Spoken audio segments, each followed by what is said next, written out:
آج ہم کچھ اہم ذرائع کا گہرائی سے جائزہ لے رہے ہیں جو حضرت عباس علیہ السلام کی شخصیت اور خاص طور پر 8 محرم الحرام کے واقعات پر روشنی ڈالتے ہیں۔ مقصد صرف آپ کہہ لیں واقعات کو دہرانا نہیں، بلکہ ان ذرائع سے تاریخی، روحانی اور نفسیاتی پہلوؤں کو سمجھنا ہے، تاکہ وفا، غیرت، شجاعت ان چیزوں کے جوہر کو پہچان سکیں۔ تو آئیے اس تجزیے کا آغاز کرتے ہیں۔ جی بالکل، اور یہ بھی دیکھتے ہیں کہ یہ تاریخی کردار آج بھی ہمارے لیے، انسانیت کے لیے کس طرح معنی خیز ہے۔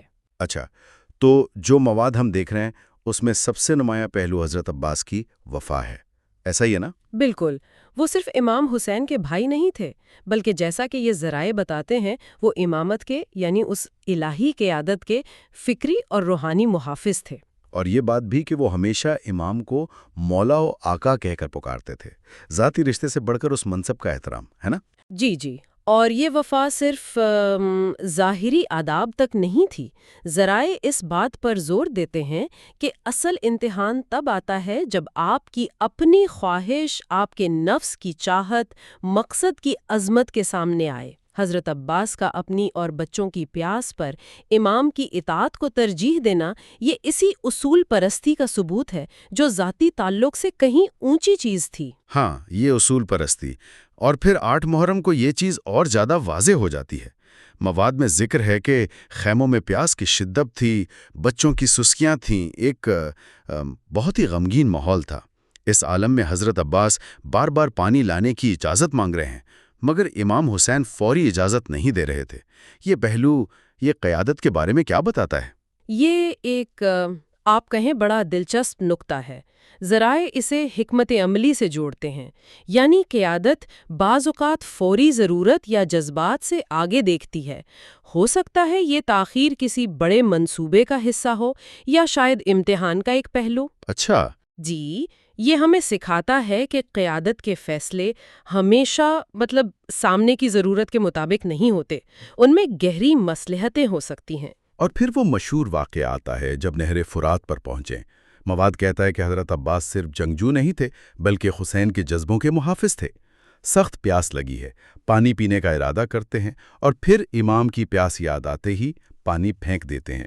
یہ کیسی اندرونی کشمکش رہی ہوگی؟ یقیناً یہ لمحہ، جیسا کہ مواد میں بیان ہے، یہ صرف پانی چھوڑنا نہیں تھا، یہ اپنی ذات کا انکار تھا، ایک شدید نفسیاتی اور روحانی امتحان تھا۔ اسی خود شناسی اور انکار نفس سے تو انسان بلند روحانی مقام پاتا ہے۔ صحیح۔ یہ عمل ان کی جسمانی ضرورت پر ان کی روحانی وابستگی کی مکمل فتح کو ظاہر کرتا ہے۔ اصل وفا شاید یہیں سے پرکھی جاتی ہے۔ بالکل، اور شہادت کے وقت بھی جو تفصیلات ملتی ہیں وہ ان کی ترجیحات واضح کرتی ہیں۔ بازو قلم ہو گئے ہیں، لیکن مشکیزے کو دانتوں میں تھام کر خیموں کی طرف بڑھنے کی کوشش۔ جی جی، اس سے یہی نکتار ہے کہ لڑائی ان کا اصل مقصد نہیں تھی، اصل ہدف امانت کی حفاظت، امام اور اہل بیت کی خدمت تھی۔ بالکل۔ اس منظر سے یہ سبق ملتا ہے کہ جنگ صرف میدان میں ہتھیاروں سے نہیں لڑی جاتی، نیت، وفا، مقصد کی سچائی، یہ چیزیں بھی بہت اہم ہیں۔ حضرت عباس کا آخری لمحے تک اپنی ذمہ داری نبھانے پر مرکوز رہنا یہ ظاہر کرتا ہے کہ مقصد کا حصول جسمانی سالمیت سے بھی زیادہ اہم ہے۔ اور وہ آخری لمحات جب امام حسین اپنے بھائی کے پاس پہنچتے ہیں، ذرائع میں حضرت عباس کا وہ قول ملتا ہے نا کہ مولا، میری حسرت ہے کہ کبھی آنکھ بھر کر آپ کا چہرہ نہیں دیکھا۔ یہ کیسی انتہا کی فروتنی اور وفاداری ہے۔ جی ہاں، اور جواب میں امام حسین کا وہ جملہ الآن انکسر ظہری، اب میری کمر ٹوٹ گئی، یہ صرف بھائی کی جدائی کا غم نہیں تھا۔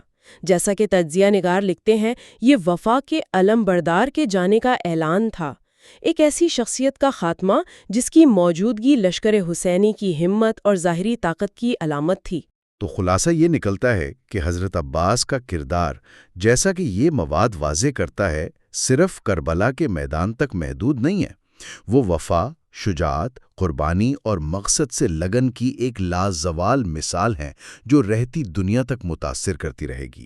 اور یہ بات ہمیں سوچنے پر مجبور کرتی ہے، آج کی دنیا میں جہاں اکثر ذاتی مفادات اور خواہشات کو اجتماعی مقاصد پر ترجیح دی جاتی ہے، حضرت عباس جیسی بے مثال وفاداری اور مقصد کے لیے ایسی جانثاری کے کیا معنی ہیں؟ ان اقدار کو ہم اپنی زندگیوں میں کیسے زندہ رکھ سکتے ہیں؟ یہ واقعی ایک اہم سوال ہے جو غور طلب ہے۔